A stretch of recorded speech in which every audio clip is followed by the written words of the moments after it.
Assalamualaikum warahmatullahi wabarakatuh. Bagaimana kabar teman-teman semua? Baik bukan? Tetap jaga kesehatan dan juga stay at home. Saya Fadra Ita dari kelas IAT 4B akan membahas mengenai ontologi ilmu. Jadi, apa sih ontologi ilmu? Ontologi berasal dari bahasa Yunani yang berasal dari kata ontos yang berarti wujud atau ada, dan juga logos yang berarti ilmu. Jadi, ontologi adalah ilmu tentang ada. Ontologi dalam filsafat ilmu adalah ilmu yang membahas mengenai hakikat yang ada. Setiap ilmu memiliki aspek ontologinya. Ketika pemahaman seseorang berbeda dengan pemahaman orang lain, maka di situ akan terjadi yang namanya perdebatan, pelanggaran hukum, penindasan, membuang waktu, dan lain sebagainya. Maka dengan begitu, dengan belajar ontologi, kita mampu menentukan persepsi. Objek material ontologi adalah yang ada. Artinya, segala-galanya meliputi yang ada sebagai wujud konkret dan abstrak, atau indrawi dan tidak indrawi, ataupun kasat mata dan gaib.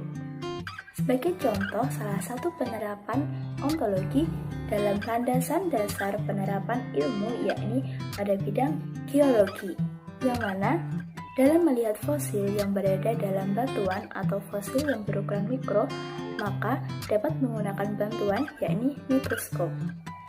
Di dalam ontologi juga terdapat pandangan-pandangan pokok pemikiran, yakni yang pertama adalah monoisme, yang mana paham ini menyatakan bahwa segala objek sesuatu berasal dari satu sumber.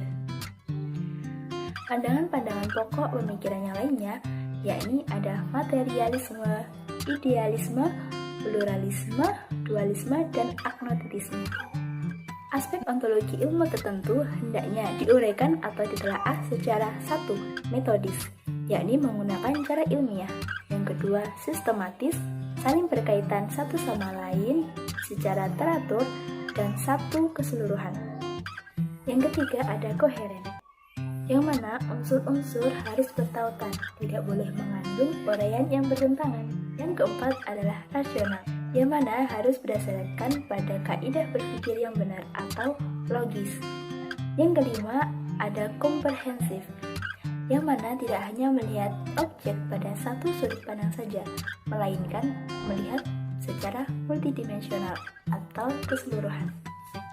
Yang nomor 6 adalah radikal, yang mana harus diuraikan sampai akar persoalan atau esensinya.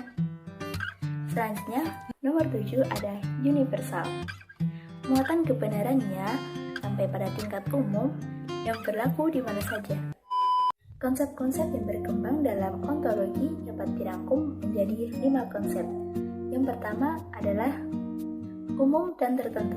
Umum adalah sesuatu yang pada umumnya dimiliki oleh sesuatu. Misalnya karakteristik dan juga kualitas. Umum dapat dipisahkan atau disederhanakan melalui cara-cara tertentu. Sebagai contoh, yakni ada 2 buah kursi yang masing-masing berwarna merah. Maka kedua kursi itu berbagi kualitas, yang mana berwarna merah atau menjadi merah. Yang kedua adalah substansi dan ikutan. Substansi adalah petunjuk yang menggambarkan sebuah objek yang melekat secara tetap pada sebuah objek. Jika tanpa properti, maka objek tidak akan ada lagi. Sedangkan ikutan menurut Aristoteles adalah kualitas yang dapat digambarkan dari sebuah objek. Misalnya seperti warna, tekstur, ukuran, bentuk, dan lain sebagainya. Selanjutnya nomor 3 adalah abstrak dan konkret. Abstrak adalah objek yang tidak ada dalam ruang ataupun waktu tertentu, tetapi ada pada sesuatu yang tertentu. Contohnya adalah ide. Sedangkan konkret adalah objek yang ada pada ruang tertentu dan mempunyai orientasi waktu yang tertentu. Contohnya seperti awan, badan manusia. Dari abstrak dan konkret dapat kita ambil contoh, yakni permainan tenis. Permainan yakni abstrak, sedangkan tenis adalah konkret.